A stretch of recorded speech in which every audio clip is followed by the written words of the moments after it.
Am I the bad guy for jumping out of the way when my niece and nephew tried to push me into a pool, causing themselves to fall in instead? Cue the drama. My sisters were furious, claiming I almost let their kids drown and complaining about the ruined phone at the bottom of the pool. They insisted I should have just let myself be pushed in and demanded an apology. Thankfully, the consensus was clear. I wasn't the jerk here. Turns out, the kids could swim just fine. However, the party ended on a sour note. One of my brothers-in-law, who'd been drinking, face-planted and needed stitches. The next day, my sisters and their husbands sent me nasty texts. My wife and I blocked them. My parents? Furious about the messages, they demanded my sisters apologize. Things seemed resolved, but then, one brother-in-law had the audacity to ask me to reimburse them for the phone. I refused, sent screenshots to my parents, and declared I was going no contact. In a surprising twist, my dad blew up at my sisters, banned their kids from his house, and told them the vacation house, yes, my vacation house, was off limits. The sisters flipped. Days later, they showed up unannounced at my place to apologize. My wife and I were out, so they left a note. For now, no contact feels like the best option. The situation spiraled. I discovered my sisters thought our parents were wealthy. They're not.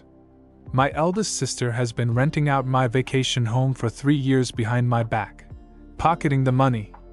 Another sister knew about it. When confronted, my sisters practically forced their way into my house, demanding I let them use the vacation home and pay for their kids' college tuition, because that's what family does.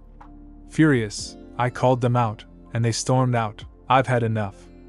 I secured the vacation home with heavy-duty locks, new codes, and security cameras. When one brother-in-law tried to break in with friends, he couldn't get in.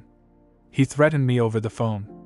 I considered selling the house but decided against it for now. My parents refused to let the sisters use the house for Thanksgiving, suggesting an Airbnb instead. The sisters argued. Oldest can't afford it. Middle sister is annoyed. Meanwhile, my wife and I remain no contact, ignoring their entitled messages demanding we work this out. The cherry on top? My eldest sister and her husband are now selling off their SUV, truck, and jet skis. It's poetic justice. They've been living beyond their means and bragging about it for years. Things took a dark turn. My brothers-in-law broke into the vacation home. They cut through the chain, damaged the gate, and broke into the barn. Thankfully, the property manager I hired called the cops. Both were arrested and charged with breaking and entering, destruction of property, and communicating threats. I refuse to drop the charges unless they pay for the damage in full. For now, my sisters are scrambling, their husbands are in trouble, and I'm exhausted. At this point, I've had enough of their entitlement. I didn't give them permission to be at the vacation home, and things escalated fast.